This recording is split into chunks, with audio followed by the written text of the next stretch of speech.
The 24th of November 2007 was a night the Liberal Party hoped would never come.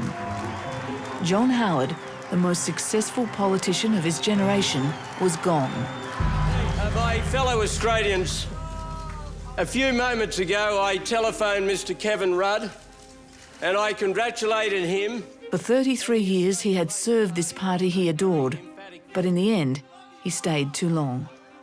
To lose his seat and to lose government is a terrible way to finish what was otherwise a grand political career.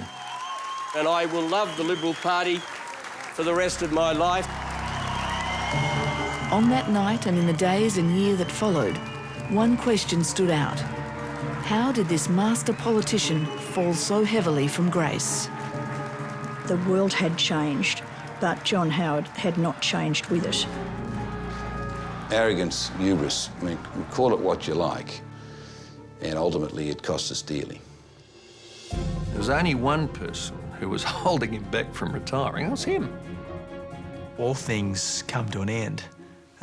Even the best things come to an end.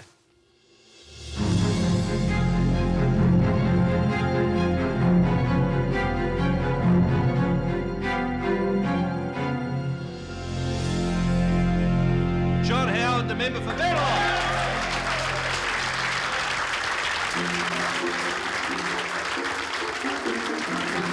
3 years earlier, in 2004, defeat was the last thing on John Howard's mind. The Prime Minister had just won a crushing victory over Mark Latham. His colleagues were in awe. Nice to be back. I mean, to win the 2004 election, to win 4 on the trot, it was seen by so many people as politically John Howard walking on water. So most of the party didn't know a previous Liberal leader. You know, for them, the Liberal Party was the Howard Party. For 11 and a half years, this man had dominated Australian politics. We will decide who comes to this country and the circumstances in which they come. He had pushed through unpopular reforms, taken the country to war, and presided over a period of sustained prosperity. John Howard was numero uno in every sense. He was the guru, the leader, the invincible man. Apart from Menzies, the most successful politician this country has had. I think the further up the political tree you are, the more cocooned you become among people who will give you the advice that you want to hear. Once they get onto that pedestal, once they're held in such high regard, they lose the telephone lines to the bottom.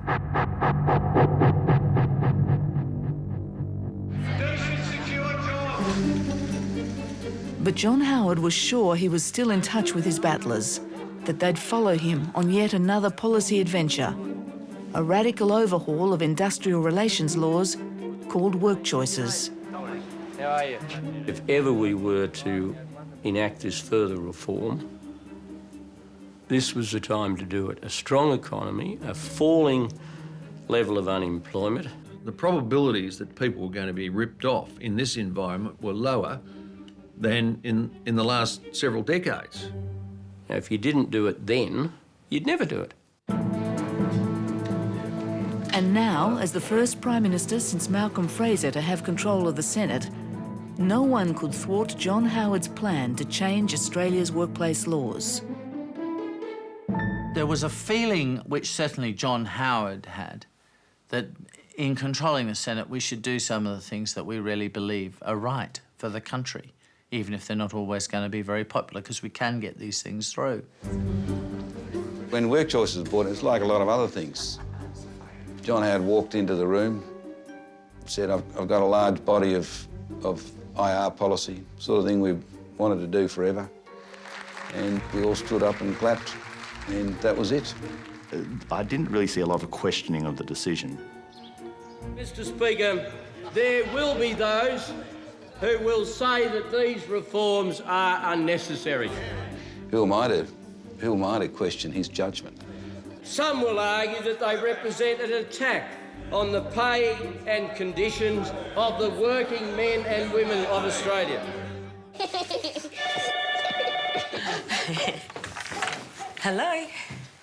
Oh, hi, Mr. White. The federal government is scrapping unfair dismissal laws for 3.6 million workers. From the moment John Howard hinted at what was to come, there was organised resistance.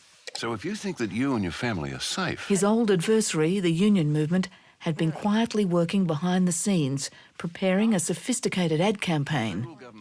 Its target was work choices.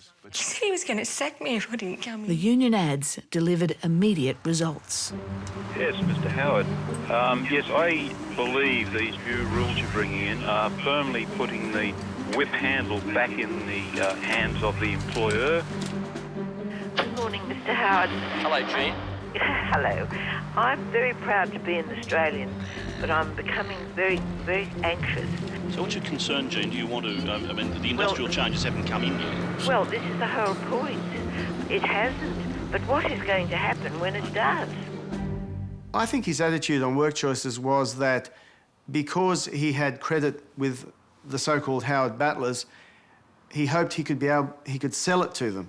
He could draw on that credit to sell it to them.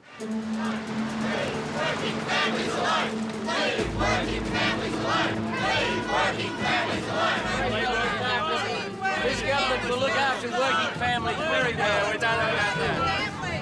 Rules for the rich, he hates the poor! Johnny Howard, out the door! Rules for the rich, he hates the poor! Johnny Howard, out the door!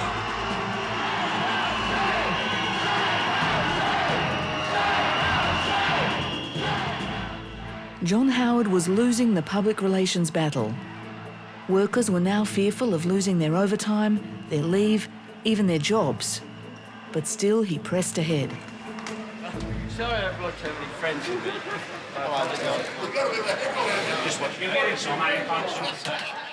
I think the public opinion, or the measurement of public opinion, or the political palatability of this issue was kind of irrelevant. They just wanted to do it. Unlike the GST, we didn't prepare the ground. Australians were enjoying low unemployment and higher wages. And they said, why are you doing this? And we never explained why. Basic things remain GST-free. Whereas the GST and the early phase of industrial relations reform, say through the waterfront, people could see a set of preconditions for those reforms existing. That is, yes, our tax system is ageing, or yes, our ports are grinding to a halt. There was no pre-existing set of opinions or ideas like that with work choices. Why are we doing this? Pollsters or other people say these propositions weren't properly tested. The GST was always quite unpopular. And it was a question of perseverance and the question of doing something that was right and hoping that the benefits in time outweighed the detriments. Fight for workers' rights! Fight for workers' rights! Fight for workers' rights! The full might of the union movement had been mobilised. Work choices was now war. Got one piece of advice for the Prime Minister today. Bring it on! And the campaign the ACTU ran, the unprecedented $30 million campaign they ran, was all about the 1998 waterfront dispute and getting payback. We will hold the government to account for the human cost of these laws. These are immoral laws! The Labor Party, the union movement, ran an incredible campaign. Incredibly well researched, well resourced. Every day was a case of strapping on the jacket, the bulletproof vest, loading up the guns, and hoping that you don't come back with too many holes. I sincerely ask for your support this time. But this bruising campaign would not deter the Prime Minister. The result of the division is ayes 80, noes 61. The question is therefore resolved in the affirmative. John Howard's IR vision would become law before Christmas 2005. Work choices was, in a sense, the capstone of the Howard economic project. In a sense, it was where he started, but it was also where he completed the Howard economic agenda. What's wrong with you Australians? You're losing our country. It's going down to the bloody dogs. Get up and fight! I don't want to shake hands with you. It was a political mistake. Might not have been an intellectual mistake or a policy mistake, but it was definitely a political mistake. We became increasingly less alert to carrying people, the broader community, with us, explaining the problem that we're trying to solve. By the time of the government's 10th anniversary celebrations in March 2006, there was a build-up of issues gnawing at the Prime Minister's popularity.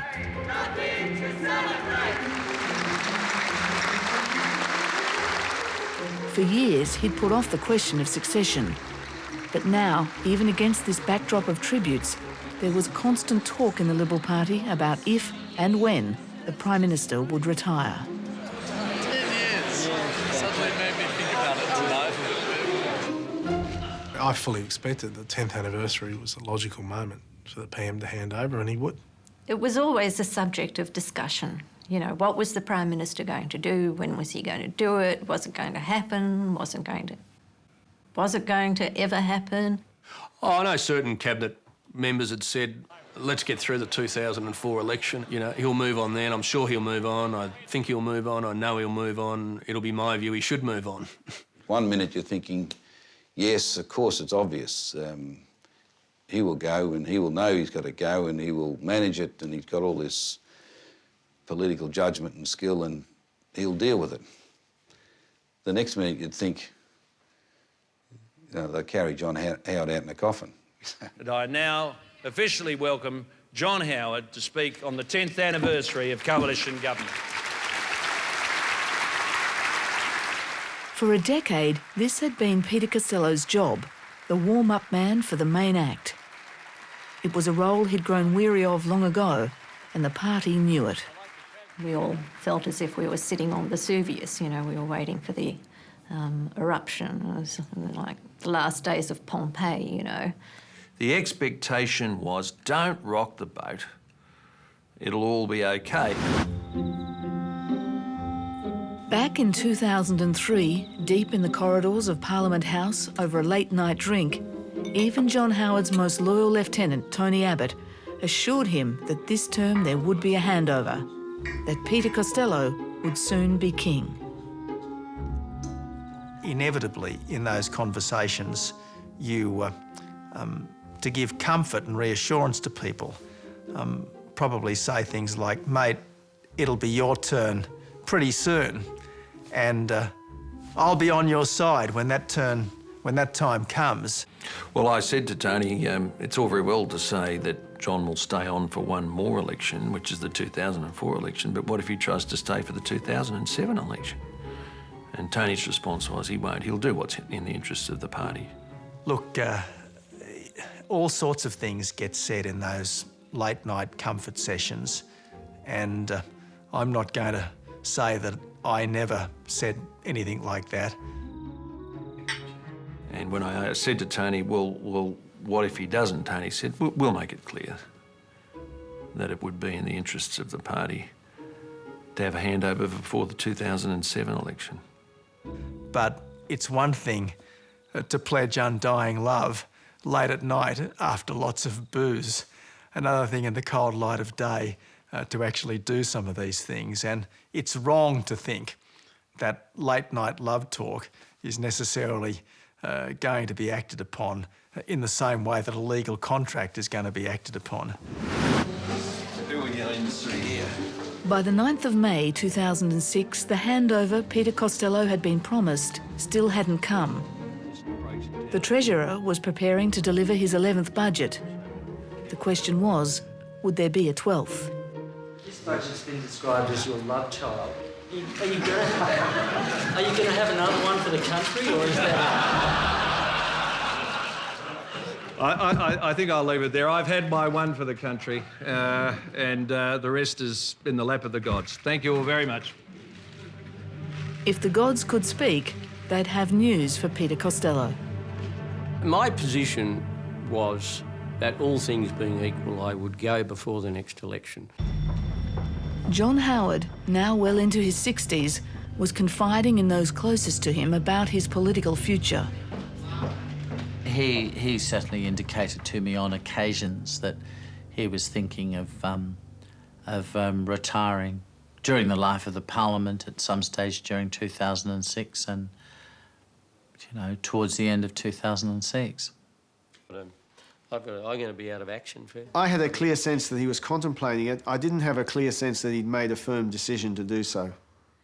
I never fixed on any symbolic date. I knew that in order to give Peter a fair go, it had to be not less than about a year. So that either meant right at the beginning of 2007 or it meant around Christmas 2006. I felt, when I did address it in my own mind, I felt the end of 2006. But one person the Prime Minister didn't share this information with was his heir apparent. I didn't tell Peter for the same reasons I didn't tell any of my other colleagues, that one way or another, with all the best will in the world, these things end up getting out. Mr. How was the Treasurer foolish to take you at your word? Not at the airport, gentlemen. When we have time, I'll have something to say. Mr. Howard said there was no deal. What altered the whole dynamic of the leadership issue in 2006 was the McLaughlin affair. I remember thinking the minute it emerged, this is not going to help anyone. Anyone. And it didn't. On Sunday, the 9th of July 2006, an explosive story hit the morning press. This is ABC News. Ian McLaughlin says that in 1994, he witnessed Mr. Howard telling Mr. Costello that if he won the next election, he would serve 2 terms and hand over the leadership. I made a note because Costello said to me one day, I think we better make a note of that arrangement. And I said, good idea. So I just wrote it out on a piece of paper and tore it off, and I stuck it in my wallet. Did the Prime Minister and the Treasurer make a secret deal on the leadership a dozen years ago? And had the Prime Minister welched on the deal?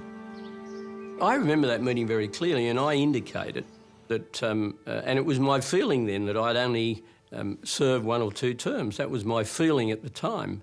But Peter didn't then turn around and say to me, look, well, we'll shake hands, that's a deal. Now, what John will say is it's not a deal, it's not an undertaking. He'll argue about what it amounts to. I don't want to get into that kind of semantic game.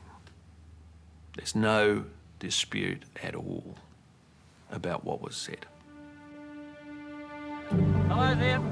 For the next 48 hours, the Liberal leader and his deputy would engage in a public war of words. Well, the situation is very simple. There was no deal made.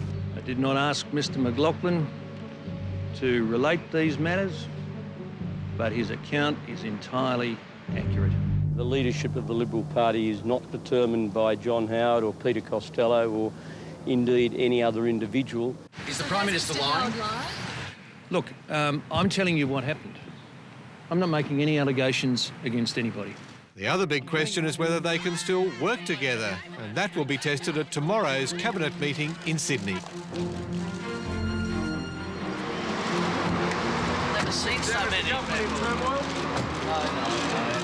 Minister, is the government's leadership in turmoil? Good morning, Kieran. We've got a lot of work to do today, and I'm determined that we get Who's through lying? it. Who's lying, Minister? What should the Treasurer do now? Should he challenge? Look, it's entirely up to everyone else what they do with their lives. But the one person the media was really waiting for was the Treasurer. We'll stand. Just calm down. There's got room for everybody. Just hold on. My parents always told me, if you've done nothing wrong, you've got nothing to fear by telling the truth. Did you reserve the right to challenge the leadership? I told the truth. When I heard the Treasurer make his remark about how his parents had always told him to tell the truth, I thought, gee, that sounds a bit sooky to me, and I didn't think that people would react to it very well. I thought it sounded, you know, too pouty, too petty. He felt the need for a cathartic moment for a confessional in Catholic terms, and it was an indulgence that was quite costly for us all. And the trouble for Peter Costello was that the rest of the party thought that it demonstrated a weakness in his character that was not conducive to them believing that they should seek to replace John Howard with Peter Costello. Oh, no. I told the truth. Now, journalists might run around now and say you shouldn't tell the truth. Let them say that. I always find this an extraordinary argument from journalists. You made a major error by telling the truth. Is that what you think?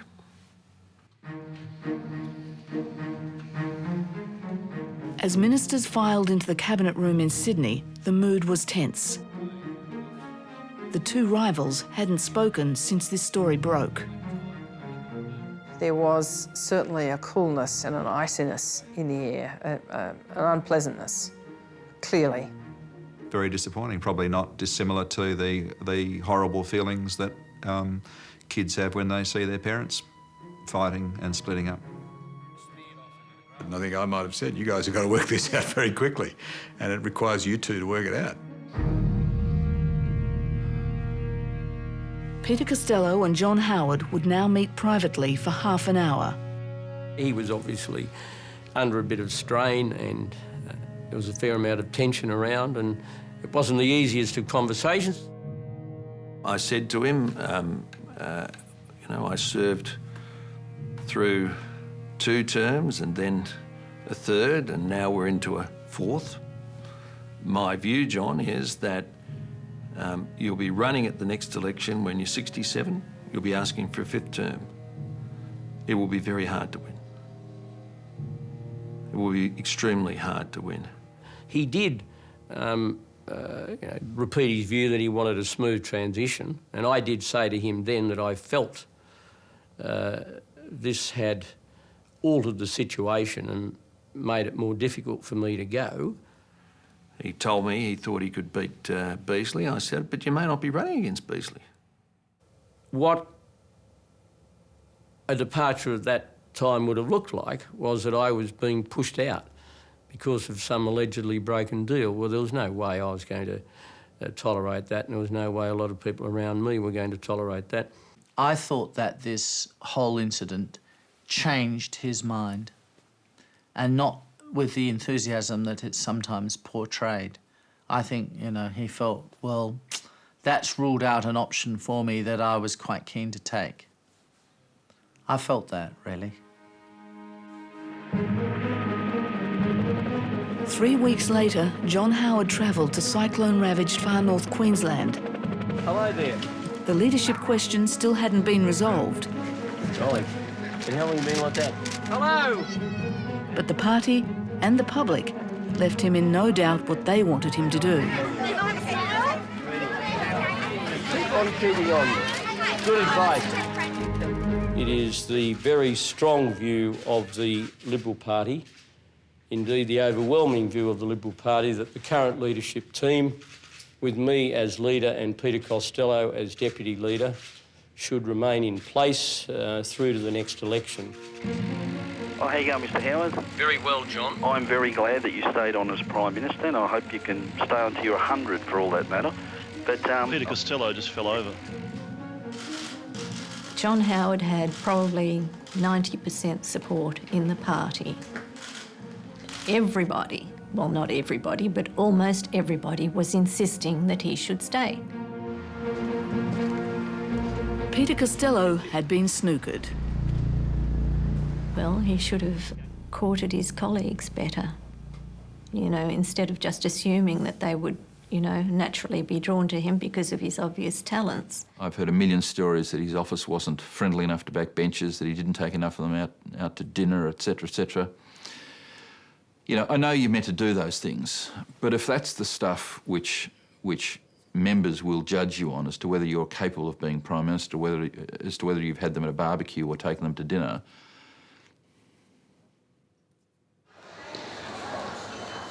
I think there was always an expectation among a lot of us that at some point Peter Costello would come out with this is the direction I want to take the country, and it would be compelling.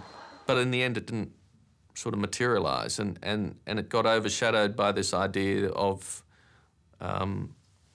entitlement. Peter did not have a killer instinct. If you look at most other leadership changes or challenges, the challenger has to be prepared to go in for the kill. The reason why people are critical of me is they say you didn't put Howard to the knife and you didn't put blood all over the Liberal Party. That's a criticism I'll wear.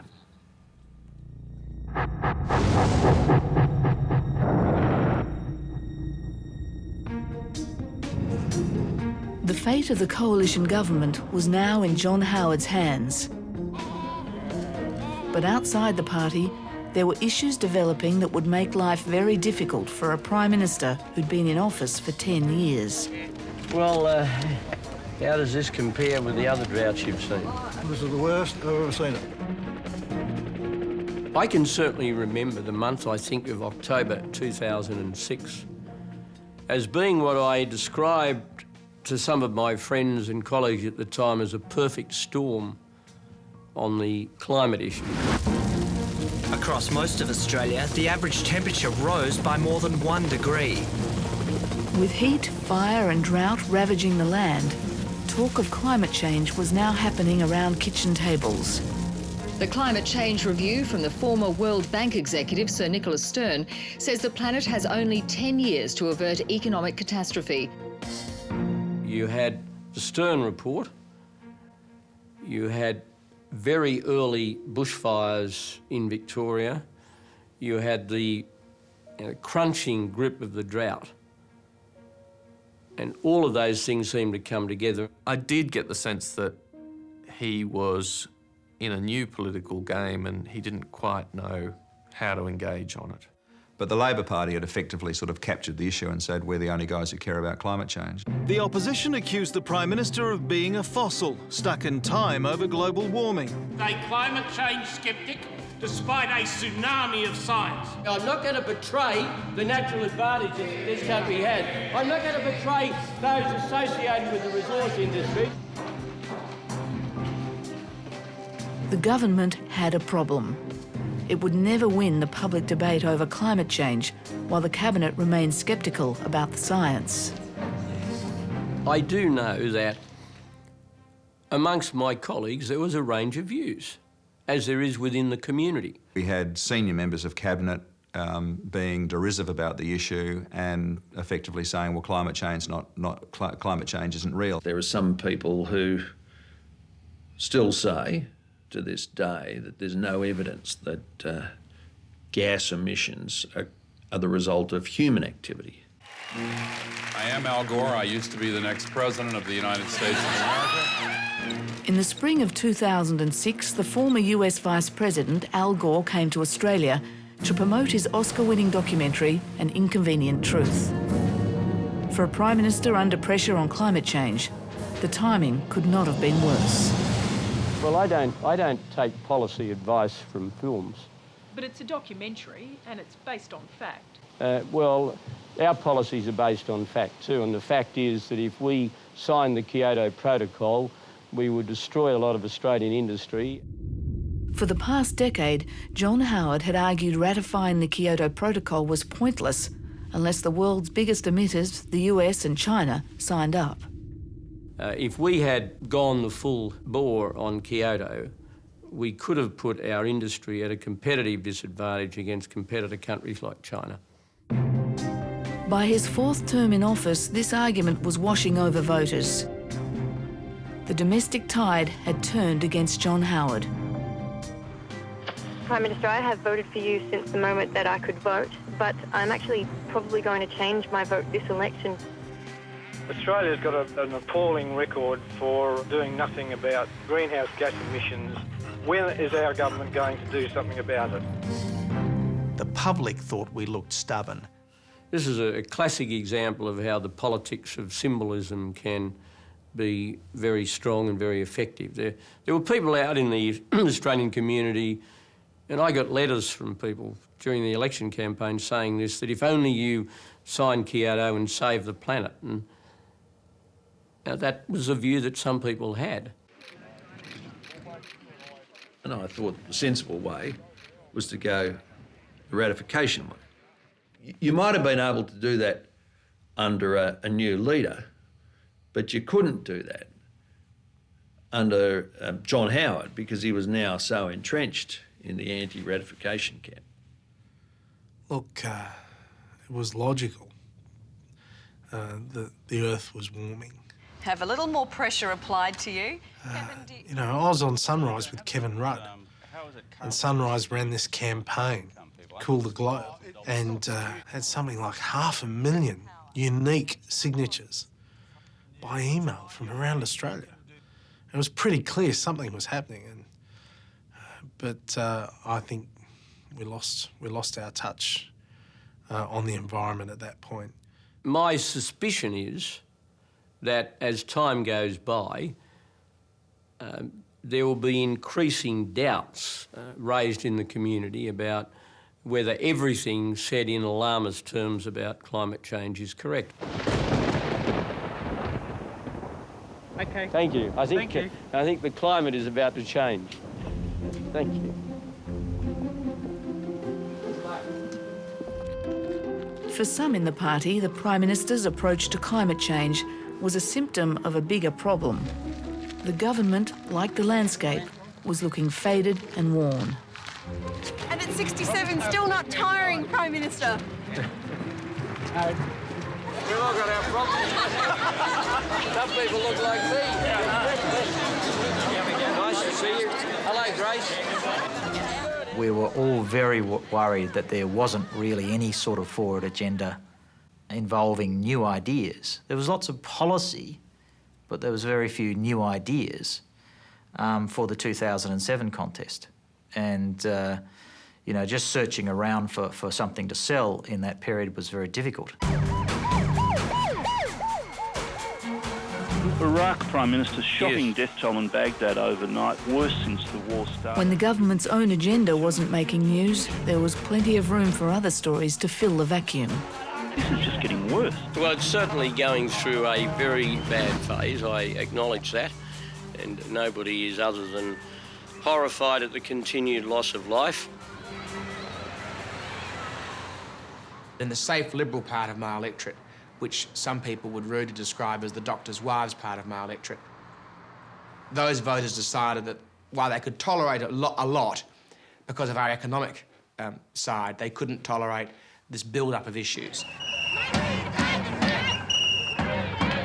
Issues like the Iraq War, Tampa, the David Hicks case.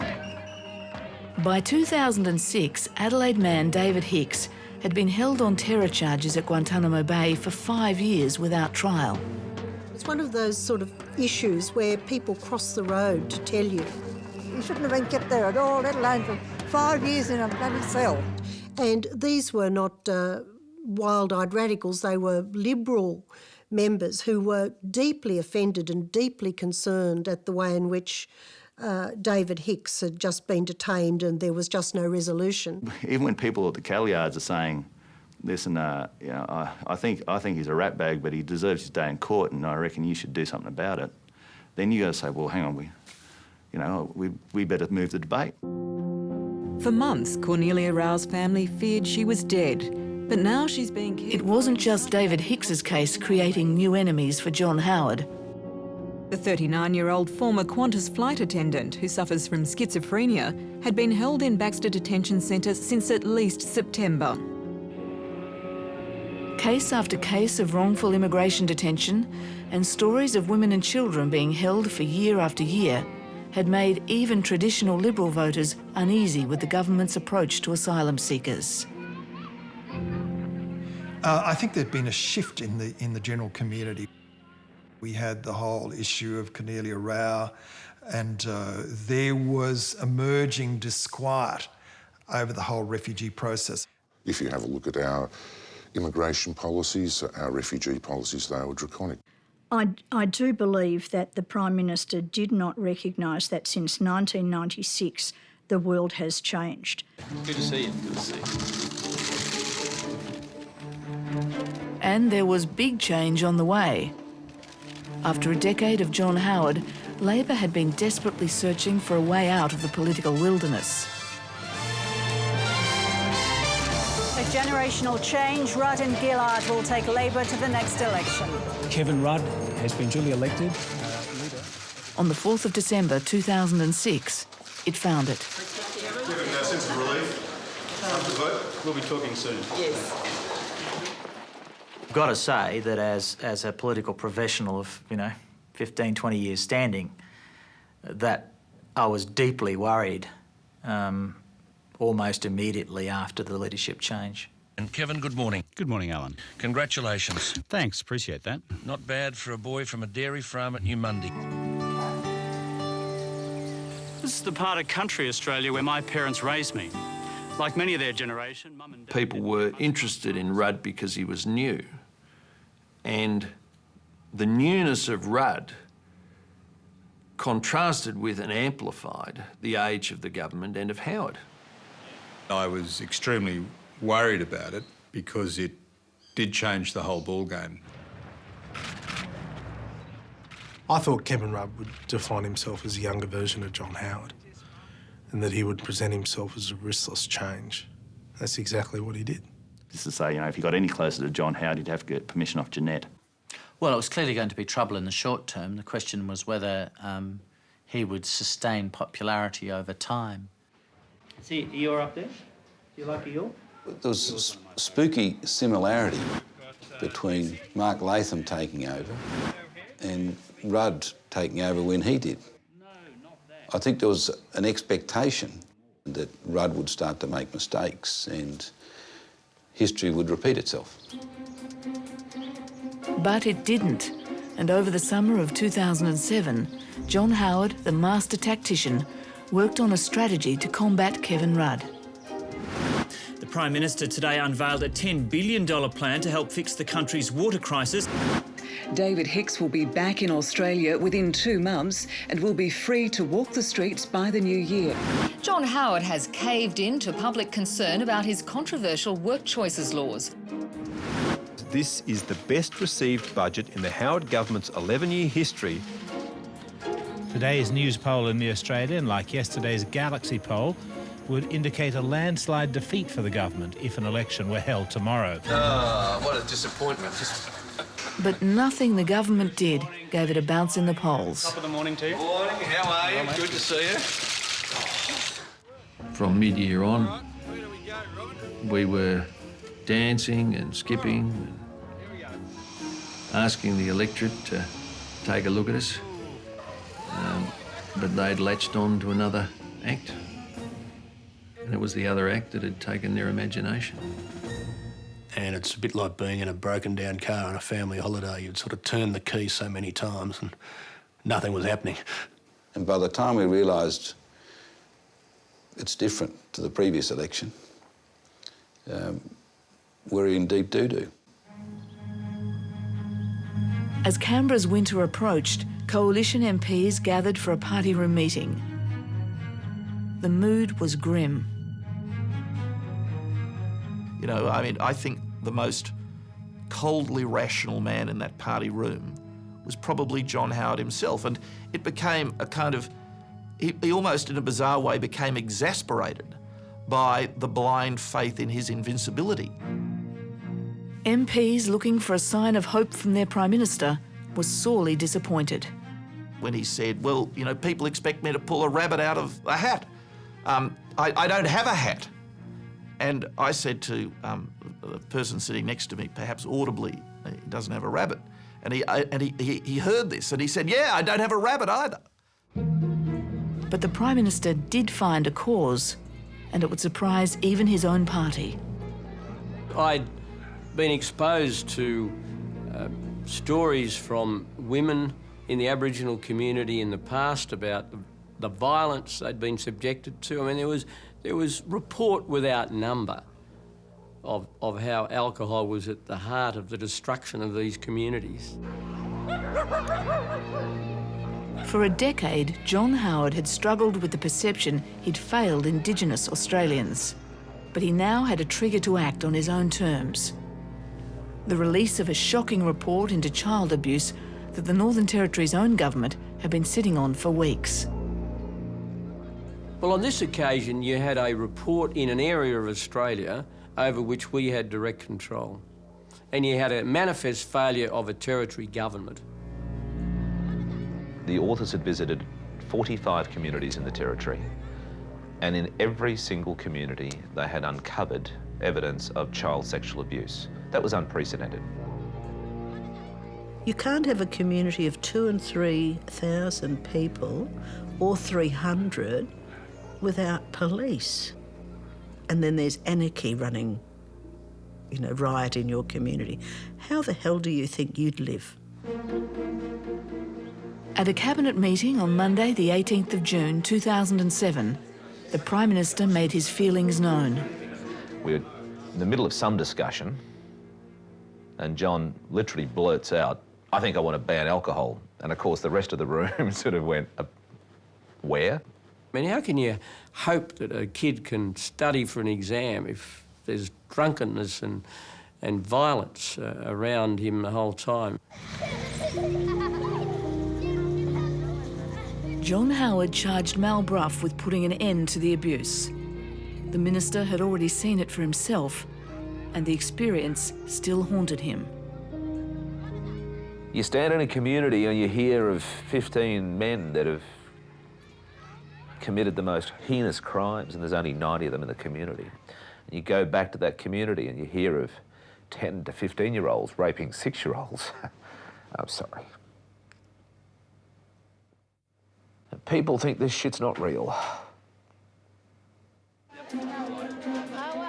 Mal Brough was to report back to the Prime Minister in just 3 days, with a plan to end the chronic abuse of Aboriginal children in remote communities.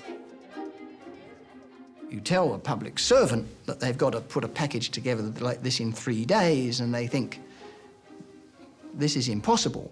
No nonsense Mel, we used to call him. I don't think there was enough hours in the day for that man. I think it's fair to say with Mal Brough, that was 2 days too long. He didn't know why we couldn't start rolling out the trucks the next morning. I sat down and I thought to myself, you can't fix this. And I think every predecessor has felt the same way. The task is too daunting. So it was too daunting for me as well. But I figured we can fix a town. So I just wrote on a bit of paper how to fix a town.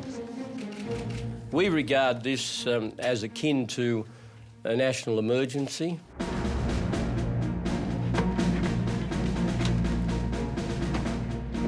Within a week of the government's announcement, the army, doctors and public servants started rolling in. The initial cost of the intervention was more than $500 million. So Mal Brough came with a huge response, which is basically federal control, cutting off grog, cutting off pornography, allowing people to go into the community. And it was an enormous response, which I thoroughly supported, every single bit of it. It's going to turn into an absolutely draconian Godfather thing, looking over the shoulders of people and taking away people's ability to make their own decisions. The Prime Minister's dramatic intervention in the Northern Territory has only fanned the flames. We believe that this government is using child sexual abuse as the Trojan horse to resume total control of our lands. The suggestion that this is about land rights, I've got as much objections as anybody to the ideological prejudices of the Howard government in relation to land. But this question is not about a land grab. I know there were some people who even suggested I was playing racial politics. We're actually trying to do something to help people. If we had taken any other approach, if we'd gone down the normal approach and said, this government is going to address this issue and we're going to work up a white paper, whatever, by the time anything had come out at the other end, it would have been so sanitised, so politically correct, it would never have worked.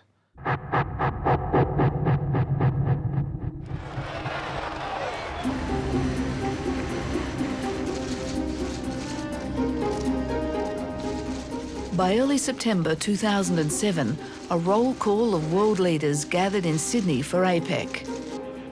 As the hometown host, surrounded by presidents and prime ministers, this should have been an unrivalled moment in John Howard's career. But instead, he was consumed by thoughts of his own political mortality. Nothing he'd done all year had turned the voters his way. I wasn't surprised, when I was briefed that he was having tough political problems, and I talked to him about it. Over the past 6 years, the President and the Prime Minister had stuck together through an unpopular war in Iraq. But today, their chat would be personal. John Howard's future was on the line. I can remember sailing across beautiful Sydney Harbour, and John and I were sitting on the back rail, and I was asking him about his politics. And he said he's in a tough race. I didn't say to him, I'm done for, but I said, George, it's going to be very tough.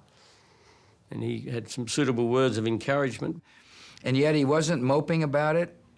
He wasn't remorseful. He was saying, I'm going to battle to the end, and I'll, trust in the judgment of the Australian people. But behind the curtain of this international stage show, John Howard was losing trust in himself. Another opinion poll has him significantly adrift of Kevin Rudd, and if the projections hold true, the government would lose at least half its parliamentary seats at the election. The latest opinion poll had delivered a devastating blow. Numbers so bad, there seemed little hope of recovery. The Prime Minister, I think, was thinking maybe it's me, and I think it did have a big psychological impact. John Howard asked me to drop around and see him if I was in the vicinity, which I was. I said to him, gee, this is crook, and on this, we're going to lose the election, and of course I'll lose my seat as well. I thought our position was pretty close to irrecoverable. That's what I thought. Now John Howard would raise a proposition that was completely out of character. He charged his trusted ally with finding out if his Liberal cabinet ministers thought a change of leadership could save the coalition. I agreed, sanctioned, commissioned, however you want to describe it, consultation between him and my senior colleagues to get their view. After a frenzy of phone calls and a late-night meeting with 8 of his cabinet colleagues, Alexander Downer had news for the Prime Minister. On Friday night, the 7th of September, he made the journey to Kirribilli. Well, he came to Kirribilli House about 9:30, and Jeanette was there as well, and the three of us, and he reported a series of things. Well, I was telling him that the vast majority of them, with a handful of exceptions, thought that the best solution for us in this dire situation was for him to retire and bless Peter Costello as the incoming Prime Minister, that was their view.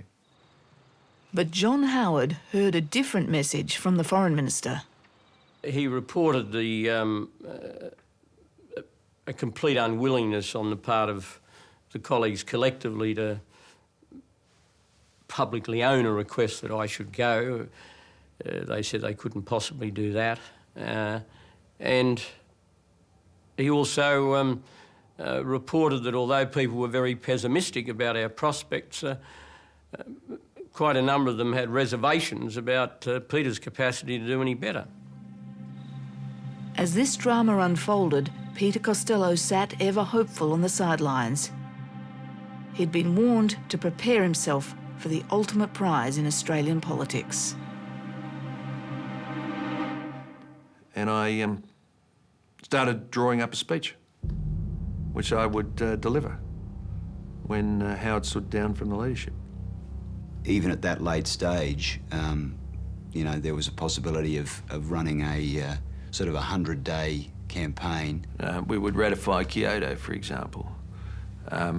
We would reinvigorate the water policy. I had an idea by which we could make distributions to young children into specialised accounts to pay for their education and for a deposit on a house. It was quite a good speech. He was a younger man. He was just in a different age zone, you know. So I think it would have just breathed new life into us just by his youthfulness. But John Howard had outmanoeuvred his deputy and the cabinet. As Alexander Downer left Kirribilli House, he knew John Howard would not go voluntarily. The Prime Minister's deal was he would only go if the cabinet publicly demanded he step aside. Philip Ruddock said, well, if he thinks we're going to knife him, then he's kidding himself. The reality is they didn't, as a group, say to me, we want you to go and we accept responsibility for the request. I mean, it's not very convincing to say, well, I'd like you to go, but I don't want anybody to know that I've asked you to go. He was looking for Brutus to be an honourable man. And we thought, well, that's surely if John Howard's going to be knifed, it would be an electoral disaster for us, and that is unacceptable. Well, the feeling that they'd have been buried at the polls if they'd have moved against me rather begs the question. If they thought that was going to be the reaction, how can they suggest that it would have been a good idea for me to have gone? It was a schmozzle, and it would have been, manna from heaven for Kevin. John Howard wasn't going. Australia would go to the polls on the 24th of November, 2007. And I hope people understand from observing me in 30-odd years of public life that I have never run from a fight before, and I don't intend to do so now. And this time the Prime Minister was fighting not just for his party, but for his own political survival. Good evening, welcome to Lateline. I'm Maxine McHugh. Well, tonight our regular political... A formidable opponent had appeared on the scene. This is my last night at the anchor desk. When my opponent announced on Lateline that she was going to resign from the ABC, I said to my wife, she's going to run in Bennelong. So on that note, to all our viewers, have a very happy Christmas, and it is goodbye from me. Oh, I just intuitively thought she seemed to be the fit.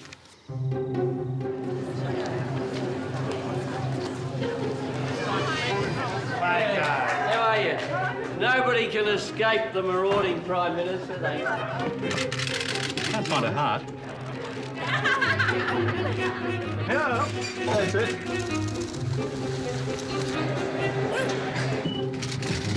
Good.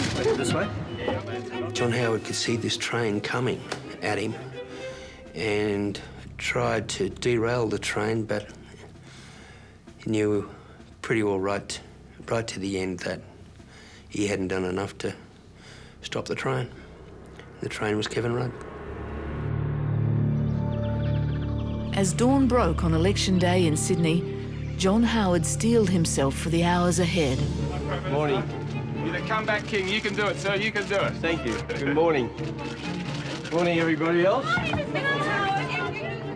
For his entire political career, he'd looked for early signs from the voters on just who fortune might favour. Thank you very much.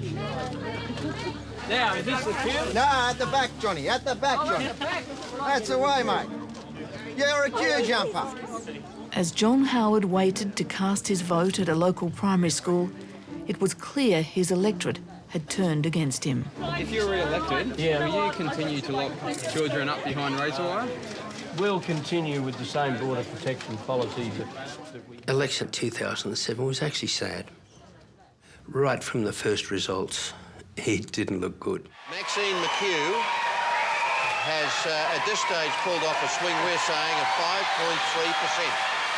I'd say on the numbers we're seeing tonight, Labor is going to form a government. It's a question of the margin now. Today, the Australian people have decided that we as a nation will move forward.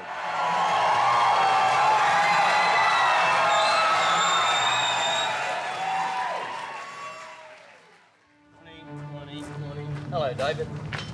How are you? Morning, everybody. You want a minute, David? The following day, John Howard stepped out for his morning walk like he had so many times before. Well, it was a very difficult night, but it wasn't a night that I couldn't handle. If you play the democratic game, you have to accept that at some point you lose. And I called John, and I said, just so sorry you lost, and I didn't hear any of this, you know, blaming the defeat on anybody else. Winston Churchill lost an election, so what? I mean, does people say he was a lesser personality because of that? I think in the end they got tired of him. They just, to use a phrase that somebody used to me in my own electorate, they just got over John Howard in the end. And, you know, after nearly 12 years as a Prime Minister, it's perhaps no surprise. Thank you. Not the desired result, but thank you. Thank you very much. Thanks for everything. Enjoy your employment, mate. Thank you. For more than a decade, the times had suited him. But now Australia had moved on, and John Howard had been left behind. The Howard years were over.